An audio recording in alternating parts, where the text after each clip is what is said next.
Picture से clear है, हम लोग श्रम विभाजन और जाति प्रथा के बारे में पढ़ेंगे, जिसके लेखक भीमराव अंबेडकर जी हैं। ये आधुनिक समाज है जो कहता है श्रम विभाजन आवश्यक है, और भीमराव अंबेडकर इसको सही मानते हैं, लेकिन जाति प्रथा को गलत मानते हैं। उसके बाद हम आदर्श समाज के बारे में पढ़ेंगे, जाति प्रथा खराब है कैसे है इसके बारे में पढ़ेंगे। इस सभी चीज़ों को हम डिटेल से पढ़ेंगे। तो चलो शुरुआत करते हैं पढ़ाई का। तो सबसे पहला चैप्टर क्या है? श्रम विभाजन और जाति प्रथा, जिसके लेखक कौन है? भीमराव अंबेडकर हैं। ये देखो, ये क्या है? आधुनिक समाज है। ये दो बातें बोलेगा और हम देखेंगे कि भीमराव अंबेडकर जो है वह इनसे सहमत होता है या नहीं। तो पहला बात ये क्या कहता है, तो देखते हैं ये क्या कहता है। आधुनिक सभ्य समाज श्रम विभाजन को आवश्यक मानता है। किस लिए आवश्यक मानता है? तो कार्य कुशलता के लिए आवश्यक मानता है, और इस बात से भीमराव अंबेडकर सहमत हैं। तो देखो, कार्य कुशलता क्या होता है? बेगूसराय डिस्ट्रिक्ट में बहुत सारी मिठाई की दुकान है, जिसमें गंगाराम का मिठाई सबसे ज़्यादा चलता है। इसका क्या मतलब हुआ कि गंगाराम का जो कारीगर है, जो मिठाई को बनाता है, वह अपने कार्य में कुशल है। वहीं पर जो दूसरी मिठाई की दुकान है वो कम चलती है। क्यों? क्योंकि उसका कारीगर अपने कार्य में कार्यकुशल नहीं है। तो आधुनिक सभ्य समाज कहता है कार्य कुशलता के लिए श्रम विभाजन आवश्यक है।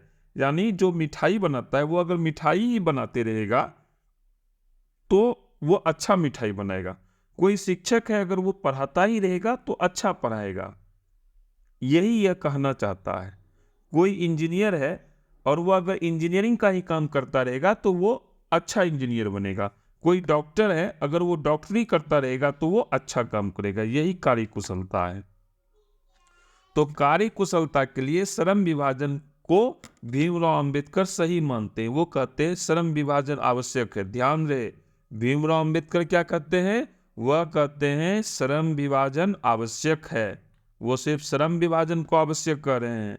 अब देखो दूसरी बात क्या कहता है। अब यही सभ्य समाज कहता है चूंकि जाति प्रथा श्रम विभाजन का दूसरा रूप है, इसलिए यह जरूरी है।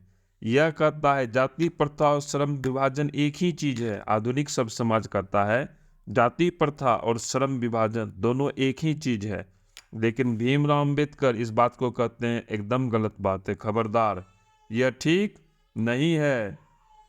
तो इसी बात को भीमराव अंबेडकर व्याख्या करते हैं कि जाति प्रथा क्यों खराब है।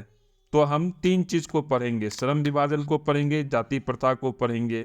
तो चलो आगे के स्लाइड में देखते हैं क्या है। गुड।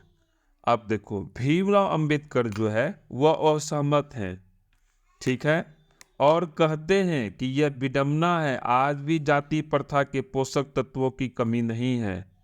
भीमराव अंबेडकर कहते हैं आधुनिक समाज आ चुका है और यह आधुनिक है। ये विडंबना है कि आधुनिक समाज में भी जाति प्रथा के पोषक तत्वों की कमी नहीं है।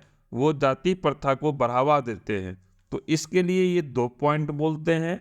हम उन दोनों पॉइंट को एक एक करके देखते हैं। तो चलो देखते हैं पहला पॉइंट क्या है। देखो, भीमराव अंबेडकर कहते हैं हमें व्यक्ति की क्षमता को विकसित करना होगा। यह व्यक्ति है, मान लो यह व्यक्ति क्या कर रहा है, ये एक्सरसाइज कर रहा है, तो ये कहते हैं कि इसकी क्षमता को विकसित करना होगा ताकि ये पेशे का चुनाव स्वयं कर सके, और हमें जाति प्रथा को बढ़ावा नहीं देना चाहिए।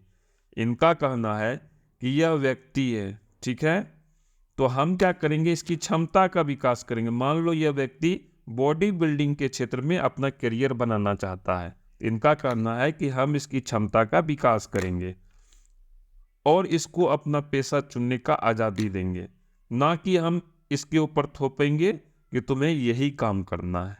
यही भीमराव अंबेडकर कहते हैं। दूसरा पॉइंट क्या है वह हम देखते हैं।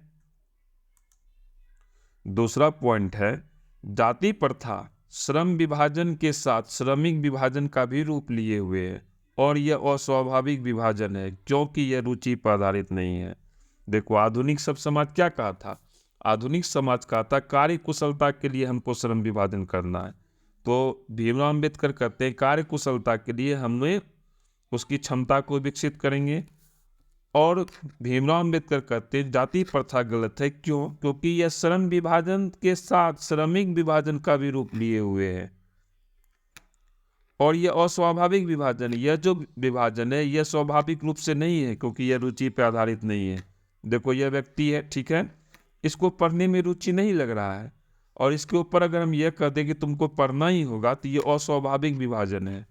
वहीं पर देखो, इस लड़का को क्या हो रहा है, खेल में रुचि लग रहा है।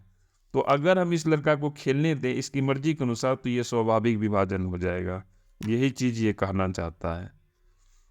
नहीं क्लियर हुआ तो भी चिंता की कोई बात नहीं है, आगे जब हम पढ़ते चलेंगे और हमारा क्लियर होते चलेगा। तो देखो, यहाँ पर हम दो चीज समझेंगे। इस दोनों बात को अगर हम समझ जाते हैं तो हम इस चैप्टर को समझ जाएंगे। पहला क्या है, श्रम विभाजन, और दूसरा क्या है, श्रमिक विभाजन। दोनों में अंतर है, श्रम विभाजन और श्रमिक विभाजन में अंतर है। श्रम विभाजन में हम क्या करते हैं, काम को बांटते हैं, और श्रमिक विभाजन में हम क्या करते हैं, व्यक्ति को बांटते हैं। तो चलो हम देखते हैं क्या है। श्रम विभाजन श्रम पेशा को बांटती है। जैसे मान लो कोई व्यक्ति नौकरी करता है, नौकरी करने वाला अलग है। कोई पुलिस में है तो वो पुलिस अलग है। कोई मिठाई बनाता है तो हलवाई का डिपार्टमेंट अलग है। यही सारा चीज है, ठीक है। जबकि श्रमिक विभाजन में हम क्या करते हैं, व्यक्ति को बांट देते हैं। इसमें हम पेशा को बांटे और इसमें हमने क्या किया, व्यक्ति को बांट दिए। कैसे बांट दिए, तो जाति के अनुसार। यानी कोई अगर हलवाई मिठाई बनाता है तो हम ये फिक्स कर दिए कि ये तुम्हारी जाति हुई, अब तुम्हारा बेटा भी मिठाई ही बनाएगा। इसी चीज को हम श्रमिक विभाजन कहते हैं। आगे और अच्छे से क्लियर होगा। चलो देखते हैं क्या है। देखो, इसको हम पिक्चर से समझ रहे हैं। श्रम विभाजन पिक्चर से समझना क्या होता है, काफी आसान होता है। तो देखो, श्रम विभाजन श्रम पेशा को बांटती है। देखो, ये क्या है, कोई जो है मोची का है, कोई अगर जैसे देखो ये क्या है, जूता है, तो ये क्या हुआ, जूता रिपेयर करने का काम हुआ, ठीक है, जूता रिपेयर करने का काम हुआ। और ये क्या हुआ, धुलाई का काम हुआ। तो हम क्या कि इस दोनों पेशा को अलग कर दिए कि ये एक अलग काम है जूता रिपेयर करना और कपड़ा धोना एक अलग काम हुआ। तो हम पेशा को अलग किए। अब हम श्रमिक विभाजन को पढ़ते हैं। तो देखते हैं श्रमिक विभाजन में क्या है।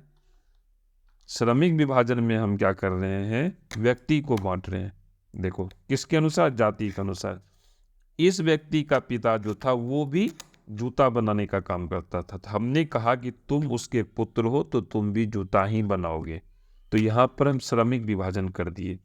इसका पिता भी धोबी था, वो कपड़ा धोता था। तो हमने इसको कहा कि चूंकि तुम्हारे पिता कपड़ा धोते थे इसलिए तुम भी कपड़ा ही धोओगे। तो ये हो गया श्रमिक विभाजन। पहले वाले केस में क्या था, कोई भी काम कर सकता था। जिसके पिता मोची नहीं भी थे वो भी मोची का काम कर सकता था, लेकिन यहाँ पे हमने फिक्स कर दिया।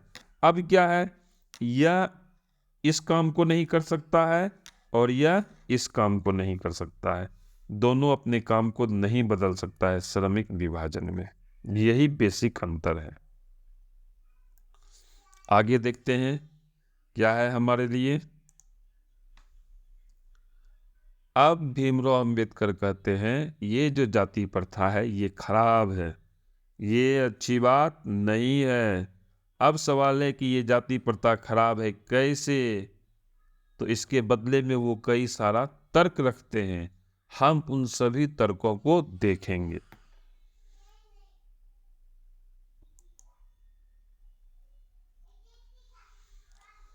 देखो, सब ये 4 तर्क देते हैं। हम क्या करेंगे, 1 2 3 और 4 चारों तर्क को एक एक करके देखेंगे।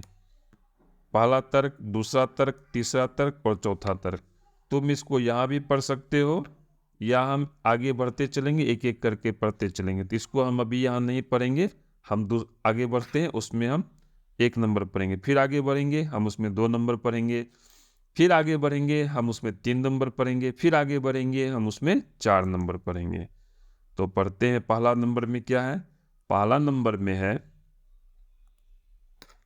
जाति प्रथा विभाजित श्रमिकों को देखो एक दूसरे की अपेक्षा ऊंच नीच करार देती है। यहाँ पर क्या है, नौकरी पेशा लोग हैं, ये क्या है, जूता बना रहा है, ये क्या है, कपड़ा साफ कर रहा है, और ये क्या है, सिलाई का काम कर रही है।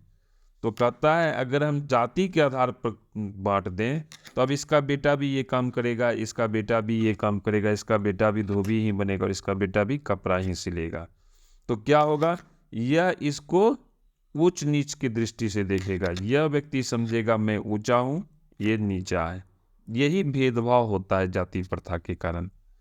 और यही अगर जाति नहीं हो तो यह उच्च नीच का काम नहीं करेगा, क्योंकि इसको डर होगा कल इसका बेटा भी ये काम कर सकता है और मेरा बेटा अगर ठीक से नहीं पढ़ेगा लिखेगा तो ये सब काम कर सकता है।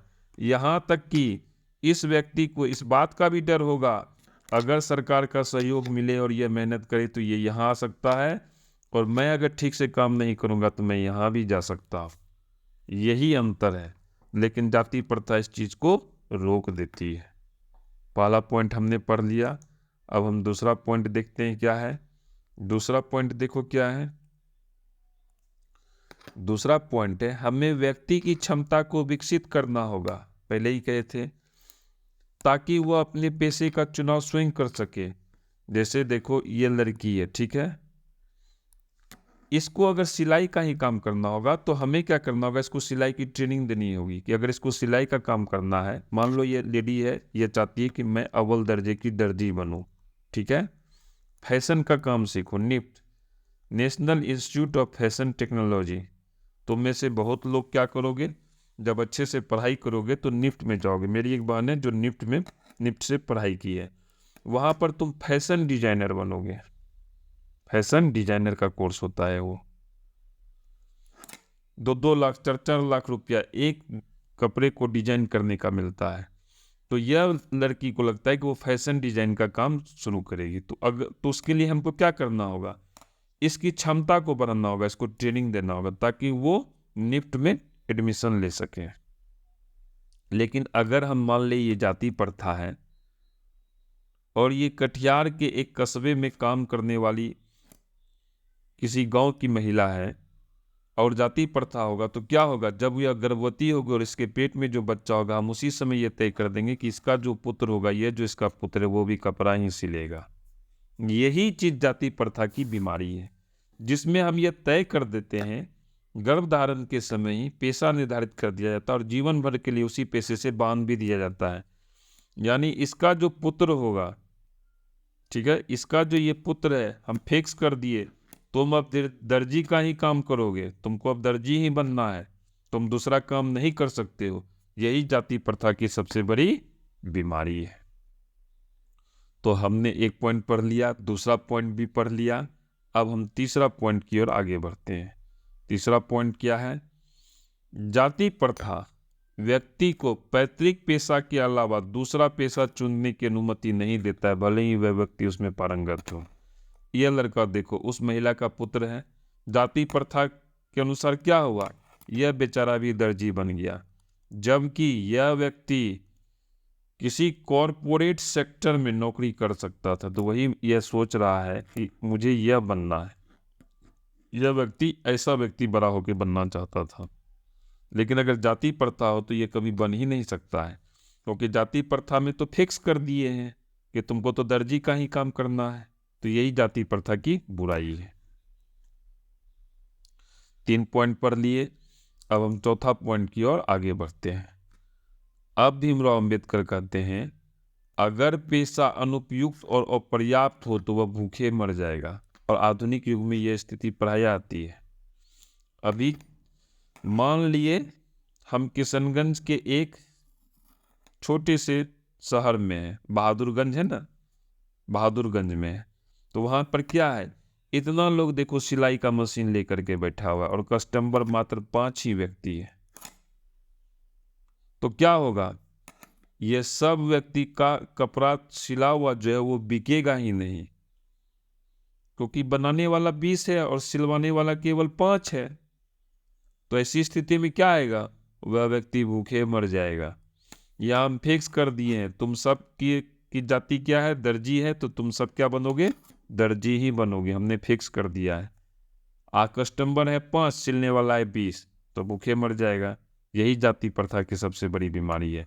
लेकिन अगर हम इसको पेशा चुनने की अनुमति दे देंगे तो इसमें से तो वो देखेगा कि 5 ही कस्टमर है, तो ऐसा करते हैं चलो हम जूता बनाने के लिए सीख जाते हैं, चलो हम मिठाई बनाने के लिए सीख जाते हैं। इन सभी चीज़ों को हम क्या करते हैं, जाति प्रथा में रोक देते हैं। तो यही जाति प्रथा की बुराई है। कभी अगर पूछेगा जाति प्रथा की बुराइयां बताएं तो ये जो 4 पॉइंट है उसको तुम लिख सकते हो। अब हम आगे बढ़ते हैं, क्या है हमारे लिए यह देखते हैं। तो फाइनल कंक्लूजन क्या है, इस प्रकार पेशा परिवर्तन की अनुमति न देकर जाति प्रथा बेरोजगारी का प्रमुख एवं प्रत्यक्ष कारण बना हुआ है। कहता है कि जाति प्रथा में हम क्या करते हैं, पेशा परिवर्तन की अनुमति नहीं देते हैं। मैंने तुम्हें अभी बताया 20 सिलने वाला है, सिलवाने वाला केवल 5 व्यक्ति है, तो उससे क्या आया, 15 व्यक्ति बेरोजगार हो गया। बेरोजगारी है, देखो सबको हाथ है और सबको काम चाहिए लेकिन काम है ही नहीं। ठीक है, यहाँ देखो काम मिला हुआ था लेकिन फिर क्या हुआ, काम इन लोगों के हाथों से छीन लिया गया। तो जाति प्रथा क्या है, बेरोजगारी का प्रमुख एवं प्रत्यक्ष कारण बना हुआ है। आगे देखते हैं क्या है, आर्थिक पहलू। हमने सामाजिक पहलू देखा, हमने आर्थिक पहलू को देखा ही नहीं था। अब हम आर्थिक पहलू को देख रहे हैं। आर्थिक पहलू देखो, 500 का नोट बना हुआ है, क्लियर है। हम आर्थिक पहलू के बारे में बात करेंगे। क्या कहता है, यह व्यक्ति की स्वेच्छा पर निर्भर नहीं है, जिसके कारण मनुष्य काम को टालता है और कभी कभी काम नहीं करता है। यह आर्थिक पहलू से भी हानिकारक है। अब क्या है, किसी को दर्जी बनने का मन नहीं है, यहाँ देखो ये सब व्यक्ति इस सेक्टर में काम कर रहा है और इस सभी व्यक्ति को इसमें काम करने का मन नहीं है, तो ये सब क्या करता है, काम को टाल रहा है। देखो ये इसको समझा रहा है, इसको समझा रहा है, लेकिन काम कोई करना ही नहीं चाह रहा है। डेस्क पे कोई जाके काम ही नहीं कर रहा है। ये कर रहा है कैसे होगा, यह व्यक्ति कर रहा है कैसे होगा, ये भी से पूछता है कैसे होगा, इसको समझाती है लेकिन ये लोग समझने के लिए तैयार नहीं है। तो जब यह काम को टालेगा और काम नहीं होगा तो क्या होगा, हानि होगा, कंपनी क्या होगा, लॉस में चला जाएगा। तो इस दृष्टिकोण से हम देखते हैं कि यह आर्थिक पहलू से भी हानिकारक है। अब हम लोग रचनात्मक पहलू आदर्श समाज के बारे में पढ़ते हैं। आदर्श समाज हमारा कैसा होना चाहिए। यहाँ देखो पृथ्वी है, पृथ्वी के ऊपर सारे लोग हैं, सारे लोग खुश हैं, यानी आदर्श समाज का मतलब हुआ सारे लोगों को खुश होना होगा। तो भीमराव अंबेडकर साहब के दृष्टिकोण से हम देखते हैं कि हमारा जो आदर्श समाज है वह कैसा होना चाहिए। तो चलो देखते हैं, इसमें भी वो 5 पॉइंट देते हैं। कितना पॉइंट देते हैं, 5 पॉइंट देते हैं। तुम इसको यहाँ पढ़ लो, चाहो तो लिख सकते हो, और हम एक एक पॉइंट का व्याख्या करते हैं और इसके साथ ही ये चैप्टर समाप्त हो जाएगा। बस इतना ही इस चैप्टर में है, हम उतना ही पढ़ेंगे जितना परीक्षा में आता है। उससे ज़्यादा जो हम पढ़ेंगे वह पढ़ेंगे जो नौकरी में पूछता है। याद रहे, मेरा उद्देश्य 10वीं क्लास में 90% मार्क्स के साथ तुम्हें नौकरी दिलवाना है। टॉपर बनाना मेरा उद्देश्य नहीं है, टॉपर बनना तुम्हारा उद्देश्य होना चाहिए, मैं उसमें सहायता करूंगा। मेरा उद्देश्य है मेरे प्रत्येक स्टूडेंट को 90% से ज़्यादा मार्क्स आए और वो नौकरी को प्राप्त करें। अब अगर टॉपर बनना है तो वो तुम्हारा उद्देश्य होना चाहिए, मेरा उद्देश्य वो नहीं है। मेरा उद्देश्य तुम्हें नौकरी दिलवाना है। तो चलो देखते हैं क्या है। पहला पॉइंट है, आदर्श समाज स्वतंत्रता, समता और भ्रातृत्व पर आधारित होना चाहिए। देखो ये जो समाज है, यहाँ देखो इस समाज में इतने लोग हैं, सब स्वतंत्र हैं, सब एक दूसरे का हाथ थामे हुए हैं, कोई किसी को जकड़ा हुआ नहीं है। समता बराबर है, यहाँ देखो सब व्यक्ति बराबर, अलग अलग कलर है लेकिन सबकी हाइट सेम है, यानी बराबर है। समता, यहाँ भी देखो तराजू पर क्या है, यह पुरुष है और ये क्या है, महिला है, ये बराबर है, यानी बराबर होना चाहिए। और भ्रातृत्व पर होना चाहिए। इस पिक्चर को तुम अगर ध्यान से देखोगे तो सब लोग क्या है, एक दूसरे का हाथ थामे हुए, सब एक दूसरे का भाई बना हुआ है। तो वही कहता है स्वतंत्र होना चाहिए, बराबर होना चाहिए और सबका हाथ थामे हुए होना चाहिए, यानी भ्रातृत्व पर आधारित होना चाहिए। क्लियर हो गया। अब एक पॉइंट देख लिए हैं, अब हम लोग दूसरा पॉइंट देखेंगे।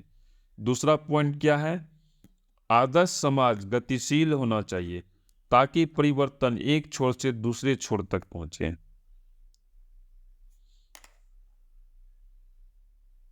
ठीक है, ये देखो, एक व्यक्ति यहाँ है, एक व्यक्ति यहाँ है, एक व्यक्ति यहाँ है। ठीक है, तो इस व्यक्ति के पास क्या है? राशन है। इस व्यक्ति के पास क्या है? दवाई है। इस व्यक्ति क्या? आर्टिफिशियल इंटेलिजेंस है। मैं बहुत इंपॉर्टेंट चीज तुम लोग को बता रहा हूँ, ये सब्जेक्ट से बाहर हटके है।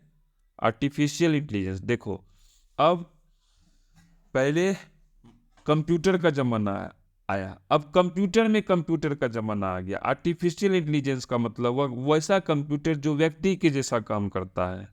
तुम लोग को आश्चर्य होगा, asanbiharboard.co.in जो वेबसाइट बनाई गई है वो आर्टिफिशियल इंटेलिजेंस के सारे बनाया गया है। मैंने पावर ऑटोमेट का उपयोग किया और मैक्सिमम काम कंप्यूटर ने खुद किया। पावर ऑटोमेट कंप्यूटर का जब मैं क्लास पढ़ाऊंगा तुम लोगों को, नौकरी में जो है कंप्यूटर एक चैप्टर है, वो लगभग सारे एग्जाम में पूछता है, मैं उसको भी पढ़ाऊंगा, तो उसमें मैं तुम्हें हल्का फुल्का इसके बारे में बताऊंगा।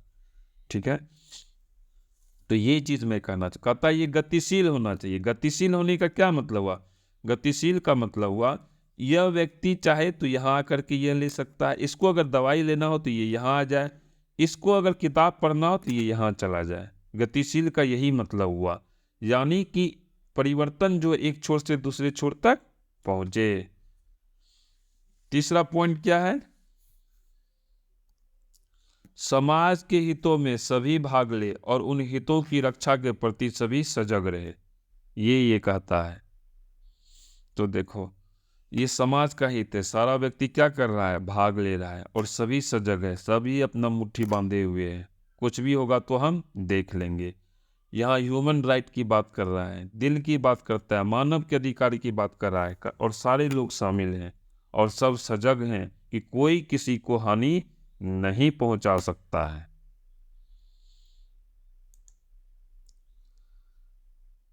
अगला पॉइंट क्या है? अगला पॉइंट है आदर्श समाज में अनेक साधन और अवसर उपलब्ध होना चाहिए। ये देखो, हमारा आदर्श समाज है, बिल्डिंग है, नौकरी है, वन है, जल है, सारा आदर्श समाज है। इसमें सबके लिए साधन भी है और अवसर भी है, यही चीज है। लास्ट क्या है? भाईचारे का वास्तविक रूप दूध और पानी के मिश्रण की तरह होना चाहिए, और इसी का दूसरा नाम लोकतंत्र है। देखो, ये दूध है, दूध में हम क्या कर रहे हैं? पानी को मिला रहे हैं।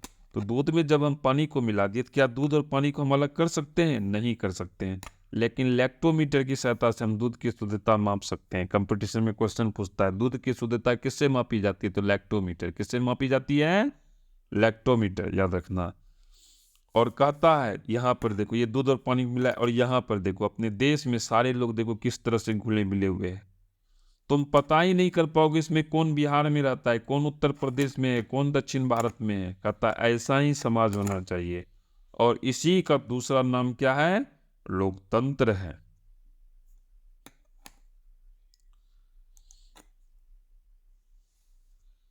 इसके बाद हम क्वेश्चन आंसर को बनाएंगे। जितने भी दीर्घ उत्तरीय सवाल हैं, नेक्स्ट वीडियो जो मेरी आएगी, बस इतना ही है ये चैप्टर में। तुम देखना, मैं क्वेश्चन आंसर बनाऊंगा, इससे ज्यादा नहीं पूछेगा, मेरा दावा है। अब अगर तुमको समय मिलेगा तो कंपटीशन का क्वेश्चन तुम हमसे पूछो, कोई दिक्कत है हमको मैसेज करो। तो इस वीडियो में इतना ही। छात्रों, ईश्वर तुम्हें सफलता प्रदान करे। धन्यवाद।